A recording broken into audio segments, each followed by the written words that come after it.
The other question I want to ask you, Jay, because here's my opinion, right?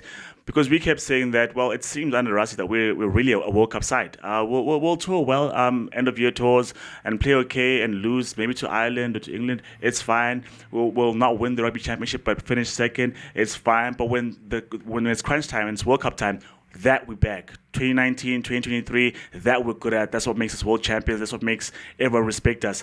But I think to myself, with the way that everyone's looking right now, it's time to go on a run. I think it's time to go on a run because, yes, New Zealand didn't have that plus the World Cup very often, right? In terms of win the Tri-Nations as it was back there, the Rugby Championship, and then convert the World Cup. But in terms of the Tri-Nations itself and what then since became the Rugby Championship, they've been running away with that because it's the first time we've won that cup in 5 years.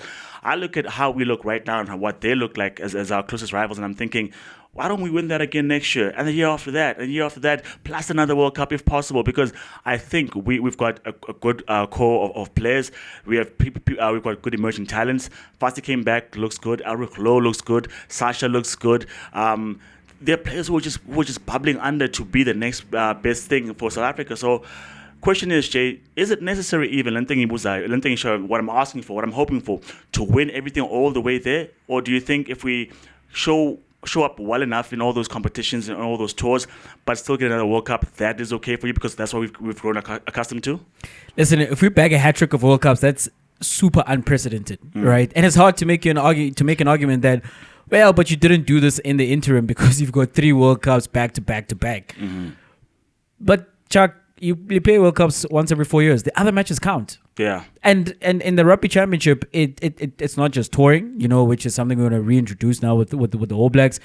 But there are trophies. There's the Freedom Cup and there's the Rugby Championship itself. And I think as a Springbok side who now especially are in a place where we do want to be considered the greatest team of all time, which I think that moniker is something that still goes to the 2015 All Black side 11-15 that won the back-to-back Rugby World Cups, but then they played with the style, and they were dominant, and you always felt that they were going to come back in every match that they played, and they had those greats in their team. I think in order to definitely get there and to surpass that team, you have to win Rugby Championships. You have to win your matches against New Zealand. You can't have a situation where we haven't won, quote-unquote, a series against New Zealand since 2009, or we haven't won the Rugby Championship since 2019. We can't be winning one Rugby Championship every 5 years.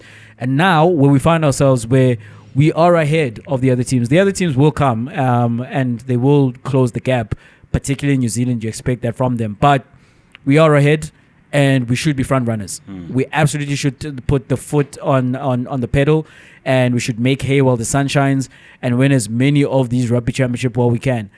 Between now and the next World Cup, I think we should back this one up with at least 2 more.